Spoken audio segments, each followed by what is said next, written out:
¿Qué tal? Muy buenos días, soy Andrea Valentín, estudiante de la carrera de Relaciones Internacionales y el día de hoy nos encontramos con Mariana Mendiola, oficial de ACNUR en el Perú. ¿Qué tal, Mariana? ¿Cómo estás? Hola Andrea, buenos días. Muchas gracias por la invitación y por darnos este espacio para hablar de las personas refugiadas en el Perú. ¿Qué tal? Mucho gusto. Principalmente, la primera pregunta iría relacionada con la migración venezolana, que es un contexto peruano aún actual y muy reciente, ¿no? Se sabe que el Perú es el segundo país con mayor entrada de migrantes y refugiados venezolanos, con más de 1.5 millones. ¿Cuáles son las acciones y el pilar principal de ACNUR en el trabajo con las personas migrantes y refugiados? Sí, perfecto, es una súper pregunta. Lo primero que quiero mencionar es que ACNUR es la Agencia de la ONU para los Refugiados. Nosotros somos una agencia a la cual la Asamblea General de Naciones Unidas le ha otorgado el liderazgo de coordinar la respuesta de protección a personas refugiadas, ¿no? Las personas refugiadas son personas que huyen de su país de origen por una situación de persecución o por una situación de violencia o guerra. En ese contexto, y teniendo en cuenta la situación en la región del desplazamiento forzado de personas venezolanas, el Perú invita a ACNUR, porque nosotros no teníamos, somos una agencia que tiene 75 años aproximadamente de vida, pero no teníamos una oficina en el país. Entonces el Estado peruano invita a ACNUR a abrir una presencia aquí para apoyarles en la respuesta específicamente o en particular a personas venezolanas llegando, ¿no? Porque lo que se entiende es que es un flujo mixto. ¿Esto qué quiere decir? Que hay personas refugiadas, les decía, las personas que huyen de su país de origen y no pueden regresar por una situación de seguridad para sus vidas, pero también hay personas que están viajando o que están saliendo de su país por busca de mejores oportunidades, que ya estaríamos hablando más bien de migrantes, ¿no? ¿Cuál es el pilar de trabajo del ACNUR? Nosotros, como te decía, buscamos salvar la vida de los refugiados. Y en ese contexto tenemos tres áreas de intervención, por decirlo, tres pilares de nuestro trabajo. El primero es la asistencia, ¿no? Nosotros somos una agencia que está en el terreno, que está en fronteras, tenemos oficinas en Tumbes y Tacna, Puno. Además trabajamos con socios en Madre de Dios para poder entender qué está ocurriendo, por qué la gente viene al país, qué necesidades tienen cuando llegan. Trabajamos con una red de socios. Por ejemplo, muchas personas vienen caminando y cuando llegan al país tienen necesidades de salud, entonces tengan una primera acogida, ¿no? El segundo pilar es la protección. Y allí que es que las personas puedan ejercer sus derechos y obviamente siendo el corazón del trabajo de ACNUR, la protección de las personas refugiadas, el derecho a solicitar y recibir asilo, es acompañar al Estado, porque es una responsabilidad estatal, que es el Estado que es parte de la Convención de 1951 sobre los refugiados, a que pueda, tenga los recursos, los conocimientos, los mecanismos para que las personas refugiadas puedan ejercer sus derechos, ¿no?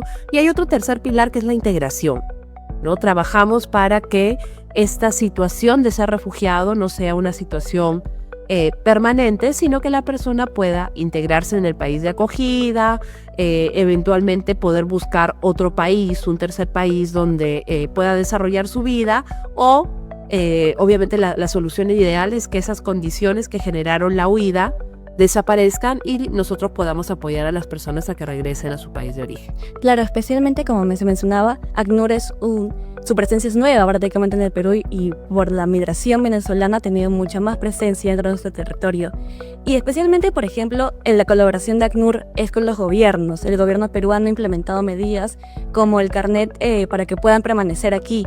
Y ¿cómo es que se ha podido implementar ese tipo de acciones del gobierno en colaboración con la ACNUR para que esas personas refugiadas quizá tengan mayores oportunidades? ¿Qué tan impacto ha tenido estas actividades que ha tenido el gobierno a favor de esas personas? Sí, perfecto. Yo quiero mencionar primero que el corazón, nuevamente como estamos hablando de personas refugiadas, sí, ¿no?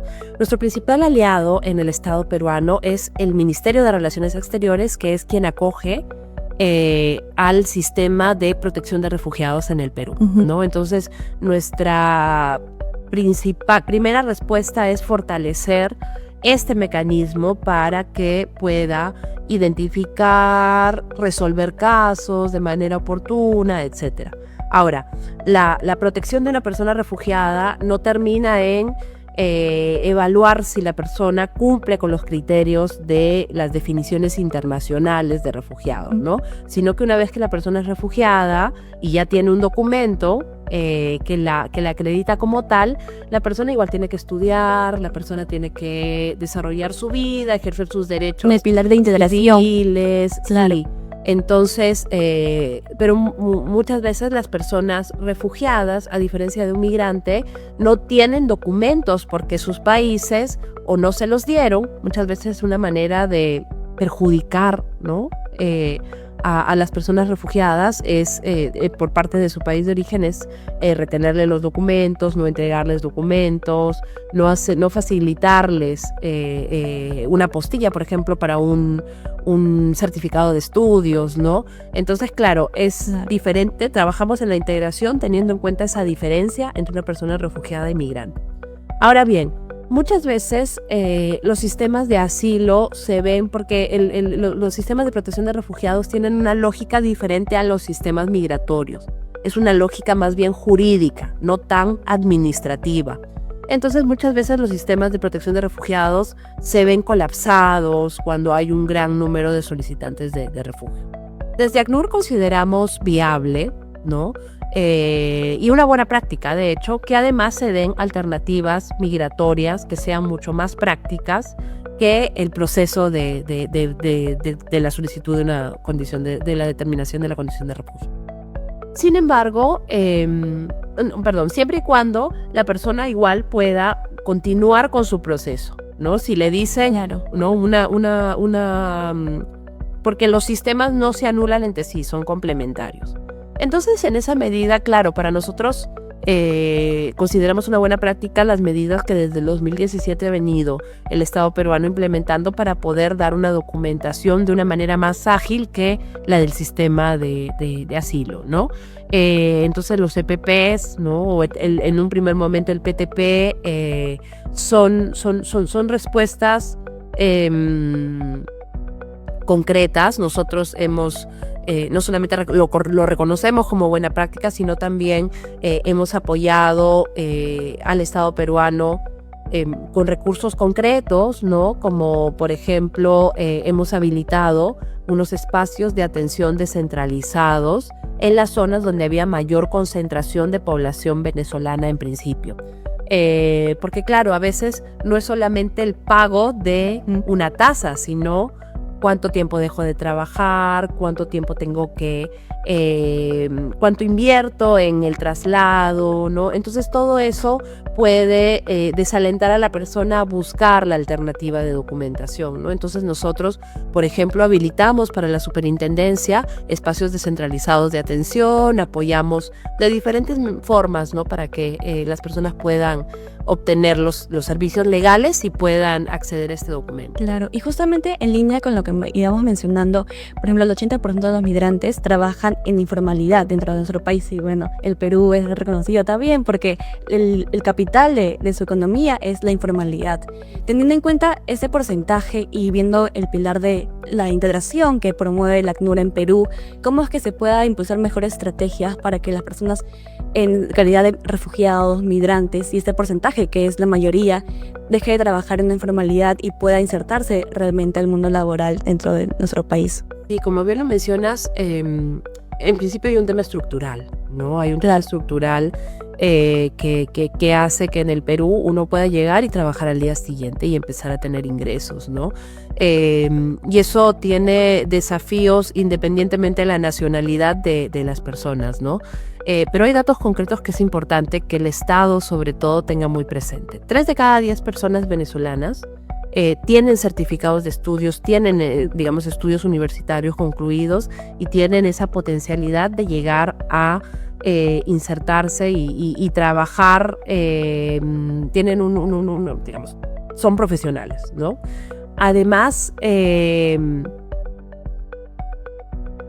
entonces hay un potencial de personas que pueden integrarse a a la población económicamente activa y contribuir de otra manera a el país que los acoge, ¿no? Sin embargo, en el Perú todavía se mantienen algunas barreras normativas que evitan que la población que viene con todo este saber y toda esta experiencia pueda ingresar al mercado laboral para el que está preparado, ¿no? Entonces, por ejemplo, el Perú todavía tiene una ley de contratación de extranjeros que data de 1991 y claro, estaba pensado para un contexto diferente al que vive actualmente el país, ¿no? Entonces tiene porcentajes, hasta un 20% de la planilla puede ser personas extranjeras, ¿no? Entonces, claro, todo eso desalienta que haya una contratación, ¿no? Mejor, digamos, para las personas que están llegando, ¿no? Y claro, ahí solamente te voy a dar dos datitos que creo que es importante que nosotros los conozcamos y quizás desde nuestros espacios ir generando cambios, ¿no? Uno es que a pesar de toda la situación en la que se vienen insertando los refugiados en el Perú, ¿no? Por cada sol que el Estado peruano invierte en educación, salud o en algún servicio social, la población venezolana con sus impuestos está devolviéndole 2 soles al Perú, ¿no? Entonces, ya en este momento, con el contexto en el que se insertan las personas, ya hay una devolución para el Perú. Y lo otro que también creo que es importante tener en cuenta con esta perspectiva de integración es que muchas de las personas venezolanas que han llegado al país ya tienen hijos en el Perú, ¿no? O algún miembro de su familia es peruano. Entonces, es una población que, dado el tiempo, es muy probable que ya quiera al Perú tanto como a su país de origen, ¿no? Entonces, hay casi el 75% de personas quieren quedarse en el Perú.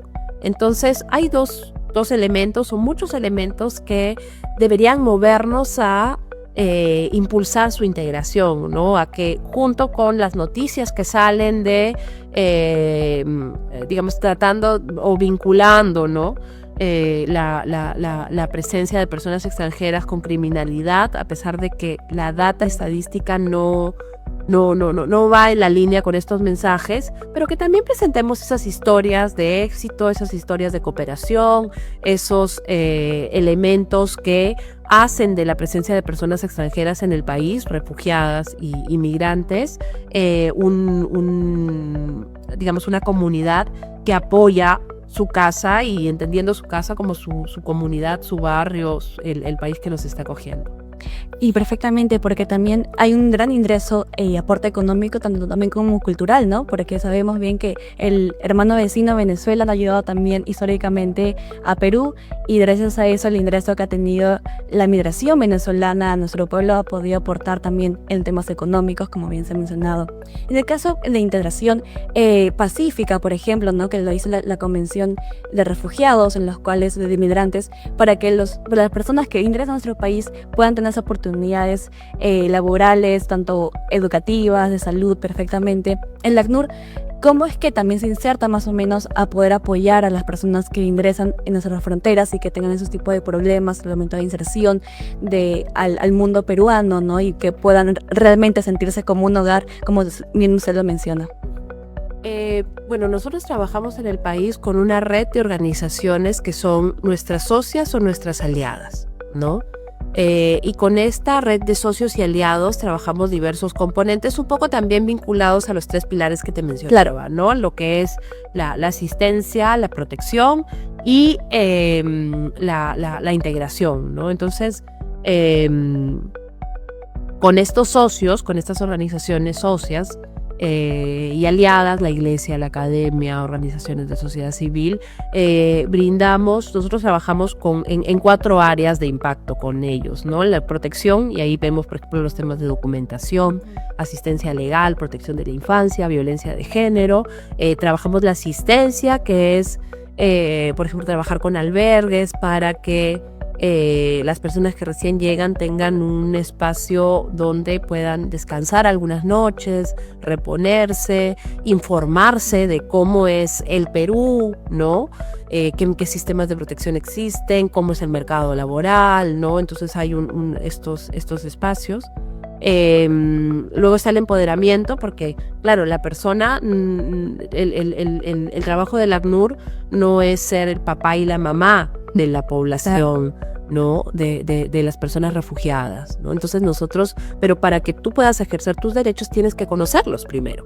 Entonces hay un pilar muy fuerte desde las fronteras de que la persona cuente con información para que tenga la capacidad por sí misma de acercarse a los servicios públicos, de buscar soluciones para su vida, ¿no? Y luego está el área de soluciones y en empoderamiento también trabajamos mucho con la comunidad, no solamente para que conozca sus derechos, sino también para hablar de todos estos temas del impacto de la discriminación y la estigmatización, ¿no? Okay. Trabajamos en colegios para que haya una mejor convivencia, trabajamos con municipios, ¿no?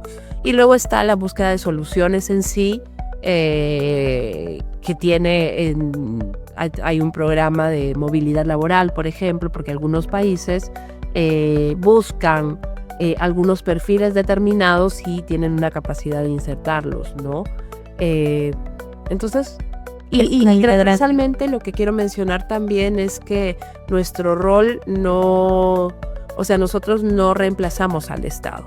Acá en el Perú el principal responsable es el Estado peruano, ¿no? Y en los diferentes pilares el mayor enfoque es que el Estado tenga una respuesta fortalecida, ¿no? Entonces trabajamos también incidencia o abogacía, ¿no? En términos de que el Estado conozca y pueda implementar las obligaciones que tiene derivadas de la Convención de 1951 sobre el Estatuto de Refugiado.